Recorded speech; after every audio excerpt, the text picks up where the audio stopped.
Hey everyone, welcome to everyone's favorite, the group text behind the velvet rope breakdown of everything reality, plus some other stuff thrown in. So David Yontef, I mean, hi, this is our first show of the new year, Melissa. it is. Hello, my love. Did you make any whatchamacallit resolutions? Nothing really, just to keep to myself and just don't get involved. This is the job. Let's do the job. But other than that, just keep to myself and just keep my nose out of things that don't concern me. You know? Mine is always the resolution not to make resolutions so I don't start the year off by failing. Yeah, well, good thing I didn't make any diet resolutions because I have just been eating my way through this month. Oh, me too, me too. But we have so much to talk about. We do. Oh my God. Salt Lake Real Housewives. Okay, explain what's going on because it's crazy. I was trying to follow it, and when I talked to you, it finally made sense. I mean, listen, it takes a lot to really get me excited these days in the Housewives. Like, haven't we seen it all, Melissa? We have seen it all. But this, I am awake. I am alive. I am here at the Melissa Rivers group text and behind the Velvet Rope crossover. I mean, there was this woman, Monica Garcia in Salt Lake, and she was like, a fan of the show. And she started this troll account. She calls it a snark account. Okay, Called, yes. wait. Let's just back up. Because from what I understand is she had this account a long time before getting on Housewives. So was she at least good on Housewives? Was she a good addition to the cast? Yeah, I mean, that's the thing. She is on brand and she was only doing Salt Lake. Like it really started just targeting Jen Shah. Like she's in Salt Lake, when Jen Shah was up to all of her illegal stuff. And even before that, this account was like, look, this woman is up to no good. It then slowly expanded to the other Salt Lake housewives. So like seasons 1 and 2 and 3, she was targeting Jen Shah and these other housewives. And this was completely fake account. Like They could not being able to be linked to her at all. Yes, it was called Okay. Reality Von Teese after Dita Von Teese, which, mind you, I don't even think you know this. Dita Von Teese got involved in this and she is not happy. Oh So no. that's a whole nother thing. So, but then she took it one step further. She befriended Jen Shah. She got a job as Jen Shah's assistant. So, she was doing drive. So she was reporting on the woman that she was then working for. She claims she helped put her in jail and that she gave information to the FBI. I don't know if that's all true, but that's what she claims. So it's like she targeted her, had this troll account about her, got a job working for her, gave information to the FBI, apparently, put her in jail, and then applied for the show to take Jen Shah's spot. She technically took the spot that is open because Jen Shah went to jail. Oh, It's like, it's like all about Eve. right? Yes, it's all about Eve in Housewives land. I mean, you have to give her credit. And she is on brand, but she does say things like, look, I'm broke, I'm single, I'm divorced. So, like, she owns her shit. She calls the others elitist. And she's like, you're just all upset that I infiltrated this group. But look, she looks the part. I mean, she is on brand for the show. So, but it's crazy, Okay, right? so what happened is happening because it made the reunion a three-parter. A three-parter, which I mean is just crazy. So, like, she was exposed in the finale, and I mean, it's the second highest rated episode of Salt Lake Housewives in history, other than the premiere. So the ratings were huge. I mean, people are comparing the reveal because I mean, Heather, one of the cast members, went and gathered all this information and then called the other three original members. I mean, it Why was did she so. gather all this information? Well, it came to her attention that, I mean, these women hate Reality Von Teese, the account, because it's been really saying these awful things about them for 4 years. So they're all familiar with it. So this came to her attention that it was being run by Monica. But the way it was done, she called the other three original cast members down to the beach and just laid it out. And she's like, I have something to tell you, receipts, timeline, proof. And she just revealed, she's like, Monica is Reality Von Teese. And the other cast members, like, their reactions, it was like, over the top theater because they've all been targeted by this account for so long. So it was just like, what? And then they told her later that night at dinner. And in the dinner scene, she was like, well, that's not true. It went from that's not true to like, well, that's not entirely true to like, okay. And then they just banished her. They said, get out. You will no longer hang with us. And they just sent her away and she left. But she's on the reunion. She's on the reunion. Well, like, and people are comparing this finale to like Teresa's table flip. Like they're saying like this is so, I think it's just like the bigger principle of like, how did this happen? How did this, there's think of all the people out there listening to us right now that are running these Bravo accounts. There's a lot of them. So I think it's kind of like a voice for the everyday person. It gives everyone a hope of like, maybe I could be on Housewives one day too. See, I haven't looked at it, but does she sometimes say things that we're all thinking? Like, Yeah. oh, this is so she's become the Greek chorus. She has become the Greek chorus and she was really good at it. Like it was a great account that really targeted these women in, but she was also getting information that was like insider information because she was an insider. It's so maniacal, but brilliant. It's Oh, just, brilliant. And the long game, like seriously long. So now you were telling me that there is a possibility that she actually might come back for another season.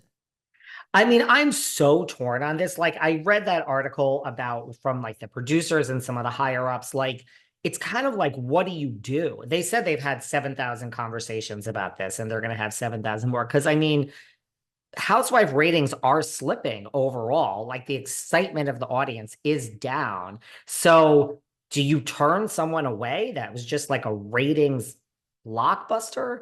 Or is this like patting someone on the back and saying, like, we have like a mole in our camp and she's not a mole anymore, but how did this happen? Like, it kind of turns casting on its head, it turns production on its head, right? It's kind of Yeah. like if you have, so I don't know, what do you think? Because I'm really torn. I'm really torn. On one hand, it's great. On the other hand, will the other housewives interact with her? Because that's what the show really is all this interaction between these women. Yes, we follow their lives, we do all this, but the narrative moves forward by the women talking about it. So are they all going to shut up and clam up and not want us to talk in front of her?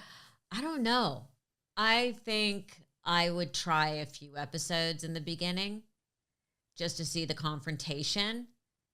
And for all we know, she has dirt on, Monica has information on someone else. Yeah, and I mean the thing is, the only thing about them not film because they say Lisa Barlow just did an interview where she said, "I don't think I can film with her." Heather Gay. I mean, everyone on the Vanderpump Rules cast said they will not film with Tom Sandoval, and we have a new season coming out in like 2 days, and Yeah. everyone has filmed with him. So you mean to tell me that everyone's going to get a contract and everyone's going to turn their contract down, and Monica's going to be the only one saying yes to her contract? They're all going to take the money and they'll be back and they'll have no choice. That's the only thing. And I think that like production and corporate and like Andy, I think everyone's like, Housewives cannot determine casting. Like, we will not allow that. So, she's back. So you really don't want to work with her, then you're turning the job down. That's the only thing that I think.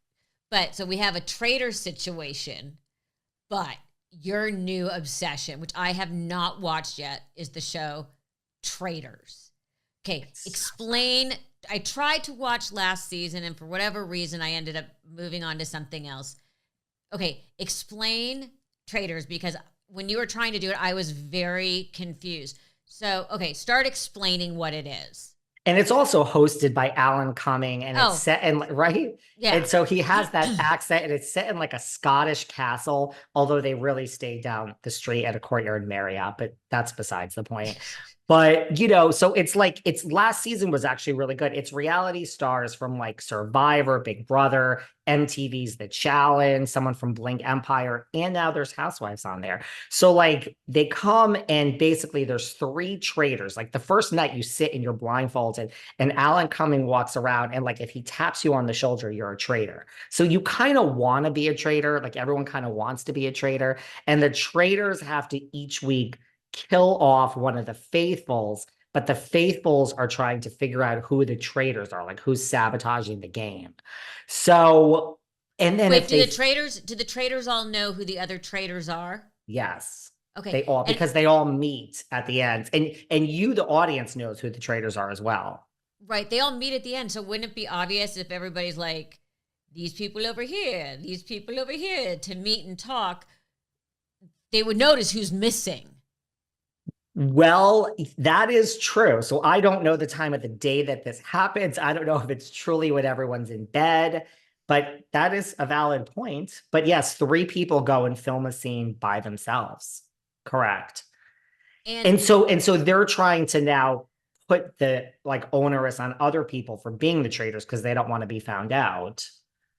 and last year that I couldn't get past the episode where someone was actually buried alive. Like, They are the were. challenges still like that? Yes. Where someone's like, I see, I couldn't do it. I couldn't do that. It'd be all over. That wouldn't be my favorite one. I think I could do it. Like, I think I could do it on a reality show. In real life, if I was buried alive and never knew when someone was coming, at least I knew there would be an out. I think I can do it. Oh, I couldn't do it. I would be Really? so flipped out. So flipped out. Well, then But people would accuse you of being a traitor. See, and you would just be an innocent, possibly, and you just couldn't do it. But the traitors are sabotaging and they would accuse you of being one. so after you get accused, let's just say, and you're innocent, are you off the show? Well, you vote someone out. Like this past week, Larsa Pippen from Miami Housewives got voted out because it's like if you're a traitor, you're trying to throw shade, and then the other people kind of jump in because they don't want to go home. So you almost don't care who goes home unless it's like one of your close friends. So, and the innocent people could guess who the traitor is, and then one of the traitors. And then when you get voted off, you then reveal, like Larsa has to say, you were wrong. I'm an innocent. So, but and there actually is money to win in the end. Like everyone there does. This isn't like we're not donating it to charity. This is Oh, like you're fighting for the money yourself. and they pull from all these different shows. Like I know there was Kate from Below Deck and Last people like season. that. But this year you said there's a lot of housewives. So that's what happened. Like someone from Survivor, she's a traitor, but Phaedra Parks from Atlanta is also a traitor. So this girl Poverty from Survivor, she won Survivor. She's one of the best players in Survivor history. She tried to put doubt on all the housewives because it's like Tamara and Sheree and with it was Larsa and Phaedra. And so like they're always together. So she tried to put shade on the housewives. But Phaedra's like, well, you're also now putting shade on me, and I'm like a fellow traitor. So Phaedra smacked this girl down like she's never seen before in her life. So that's the thing. There's like fighting between the traitors. It's just so good, Melissa. Who do you think who's gonna win? Who do you think is gonna win? Who's got this wired? I think like, well, one of the other traitors is Dan Giesling from Big Brother. I think he's going to go far. I think Poverty's going to go far. I think Phaedra out of the housewives is going to go far. Tamara, I don't think has a chance. And Sheree is a housewife from Atlanta. I don't really think she understands what's going on either I fully. I don't know if I could do it. I It's don't a know. whole mind fuck. It's a whole mind fuck. Yeah, I don't know. I'm gonna have to watch and see. Some just staying with our housewives theme. Girls trip. Explosion. What happened? Like all sorts of crazy With Brandi and with Caroline. Brandi and Caroline, and it accomplishes what girls trip set out to do, but now there's The that it's really traitors a really does. that it's a failed experiment, girls trip. But tell everyone what is on girls trip, because there's so much Real Housewives stuff to talk about and crossover with Traitors. Anyway, continue. I don't know if girls trip. I mean, look, I don't think it's ever going to come back. I just think it's a failed experiment. I really do. Like they had the first season and it went well. And like as the first season was wrapping up. Oh, and by the way, The Traitors is the highest rated show in Peacock history as far as Really? like yes. Wow. Either that or like the premiere, but and also as of last night, it is now moved. Also, the first season is now on NBC. So the season with Kate is now being shown on NBC. So that's a good sign. This That's is a huge. This is huge. Okay, so we have Housewives on. I mean, the power of the Housewives. Let's talk about Girls Trip. Now, there was major drama. Well, Brandy, so like there was always another one in the can. Now there's no more in the can. The fourth installment, which was really the third installment, but I'll spare you the details. Like Caroline Manzo has accused Brandi of like basically sexually assaulting her. She said that, they went in the bathroom and Brandi tried to kiss her and Brandi tried to stick her hand down her pants. And she's basically claiming like, and so Brandi got sent home. Carolyn left. I imagine Carolyn went into a bedroom and called her lawyer, and her lawyer's like, well, if you want to go forward with this, you need to get on a plane. You can't have it both ways. So Right. she left. Brandi was sent home. And now this has just been in limbo. This was filmed so long ago. The minute this happened, I said, not that it's all about me being right, Melissa, But but we I do love that said, you're right. I said we're never going to see this show. I just hope everyone realizes that. And people were like, no, no. And like production costs, of course. But my sources have told me, and very reliably, that Caroline is in the midst of like arbitrating and all this stuff, although that's not out there, but that's what I've heard from multiple sources. And so I think it's like, and Brandi has come out and said, and her lawyer has come forward and said, we want to see the footage because like this is psychological, like torture for Brandi because like this narrative is out there that she did this. She says she has it. So she's saying like roll tape, like let's watch the season. So now how do you watch a season where like this side is demanding the footage and saying it didn't happen? This right? I don't think we're ever going to see this. And I don't think Girls Trip is going to continue because I don't think the ratings were that good. And I think Traitors, like you said, kind of accomplishes this mashup that we love so much. I think it's a failed experiment, Girls Trip, and it's over. That's my opinion. So I wonder though, how do you do that? So one saying we want to see the footage, the other side is saying you're not seeing it. It sounds like to me there'll be a subpoena and they have to actually look at the footage. Yeah. And I mean, it's not out there anywhere that Caroline is pursuing legal action. So I could be wrong, but I have heard from very reliable sources, which I don't know. Once you go home and you're saying things and like she won't talk about it, like I think it's obvious what's happening. And Brandi is saying like it's affecting her health and she's been sick over this because like this narrative is out there and it's just, I mean, I know Brandi, like she has a kind heart and she means well, but Yes, she does. right? She's not a malicious person. No, I don't think she's malicious at all. She's just Brandi. Correct. She's It's just Brandi. And let's also, also mind you, let me just tell you that now that this has happened in the second season of Girls Trip, Brandi was also on that. That did air, and there was a butler on that.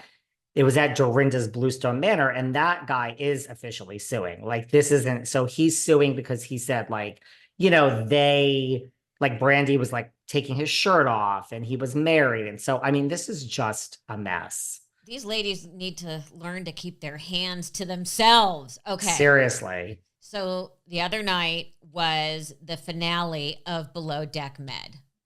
How was that? Amazing. Amazing. As always, I'm going to turn you into a Below Deck Ducky or a Yachty if there's the last thing I do. So this whole season has been drama, drama, drama, drama, drama. Like crazy. So first we had the two chief stews go at it because one was supposed to be the first. The other, Toomey was supposed to be the lead. She got held up in with a visa issue. So Natalia stepped in, blah, blah. So you've got two strong personalities just doing this. Boom, boom, boom, boom, boom. From the minute they laid eyes on each other, it became explosion. Then we had the bosun who had falsified his papers. I mean, this was all in the first couple episodes. So cute one, Luca, steps up, becomes a bosun. Captain Sandy's juggling. This person's having drama. That person's having drama. So, and then Kyle, who is all drama, shows up because he was supposed to be first stew underneath Toomey, and Natalia was just filling in. But Natalia and Kyle have a history. So this was like the boat ready to explode, and explode it did. So there's just too much to catch you up on. So I'm just going to cut right to the finale. So the one girl, Jessica, and Luca are hooking up, but then it turns out that Luca is still texting Natalia, who is kind of getting cozy with earlier in the season. So that becomes a whole thing. And then the Sheffy was really good friends with Natalia. So, okay, so in the finale, I know this is a lot. No, I'm like taking it all I in. feel like I need like a chart. So in the finale, we find out that the chef and cute Luca have still both been texting with Natalia. And Sheffy decides, turns out Natalia's where they are, happens to be there in Genoa. Tells Sheffy, I'm going to come meet you guys all for a drink, but don't tell anyone. Guess who shows up? Nobody knows. People go bananas. And Luca ends up making out with her. And then Jessica stomps off, as she should. And Kyle breaks down in tears because that's what he does.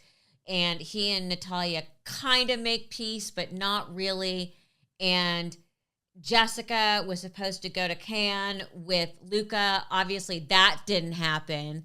So she's now been super betrayed. And there's amazing other characters, and I'm just skipping over all of them, but they were amazing. I mean, like Laura, this whole season has had an amazing cast. And it's just a massive explosion, and nobody leaves really happy. I think everyone's a little shell-shocked. And we're going to have a reunion, right? The other night, right after the finale aired, they did a special abridged version of Watch What Happens Live with Captain Sandy and Chief Stu Toomey to get their reactions. And I swear to God, Captain Sandy did everything but put her head in her hands and just shake. Like she's finding out about all this drama as she's watching the show. And Toomey was amazing and says, this is why you don't screw the crew.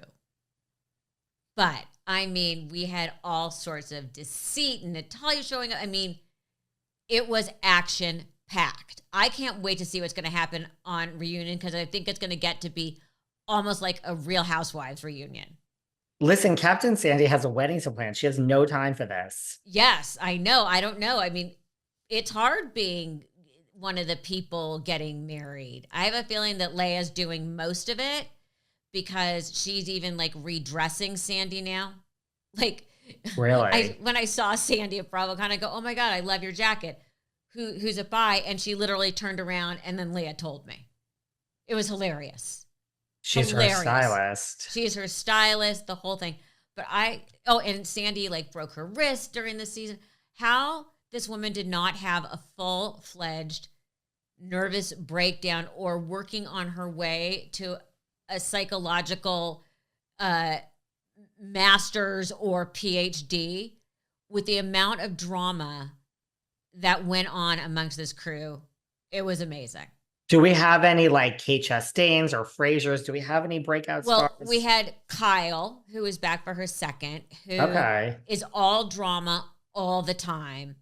And he even calls himself the gossip queen. And I feel like he just stirs the pot, just stirs shit up. And he's going from one person to the next. And then you threw Natalia in there, who was running from one person to the next. It was just, so we have him, Luca. This is his second season. He moved over from another show. He was great. I think he's a big breakup star and super cute. I think Laura we'll see again. I think she's a star. And Toomey, who was the Chief Stew, really did an amazing job and didn't let herself get sucked in to a lot of this. But there was a lot of get your hands out of my face with Natalia. It just all good. And it was a great finale. So I guess I need to watch Below Deck. Would you just freaking catch up already? Like, I am jealous that I have watched every season from season 1, episode 1, all of the seasons, all the way through to now. I actually have to wait each week to see it. And I don't like that. I'll add that to my list when I'm done with the Traitors and the Salt Lake You know, reunion. you And you lie to me. You've been saying this forever, and I cannot. I've just accepted that. You're I not a have hottie. I have such I mean I've watched it before. It's a very lovely show. I enjoy it. Oh, you want drama? You got drama. There's So just not enough hours in the day, Melissa. there's always time for below deck. That is true. No Oh, offense, Captain Sandy. yeah, there's always time for below deck. Also, before we move on, I want to talk a little bit about the Oscar nominations that just came Let's out. do it. Okay, so what was your favorite movie of the year? Let's see if it made Best Picture. Do you want my honest answer? Yeah. Here's the thing. Because I watch so much TV, okay, I see no movies ever.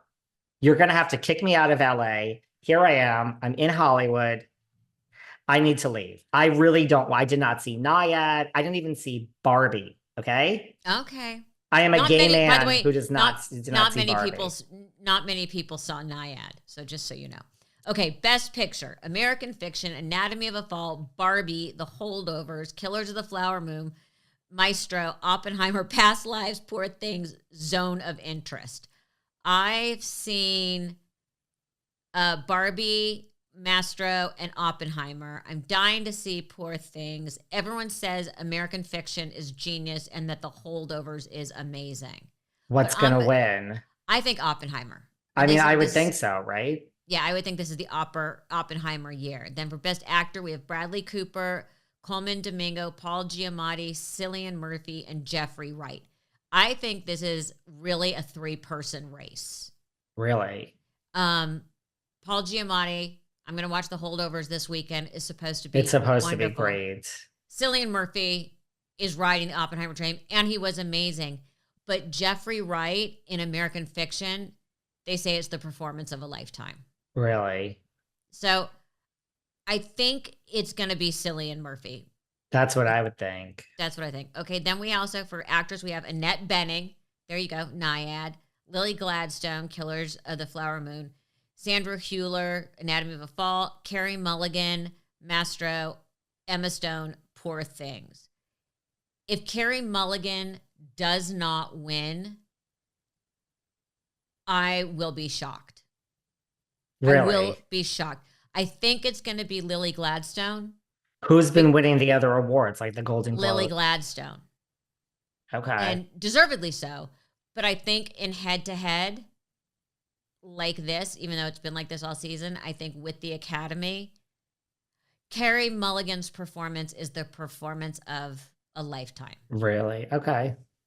Okay, so, and Annette Bening. So then for supporting actor, you've got Sterling K. Brown, Robert De Niro, Robert Downey Jr., Ryan Gosling, and Mark Ruffalo.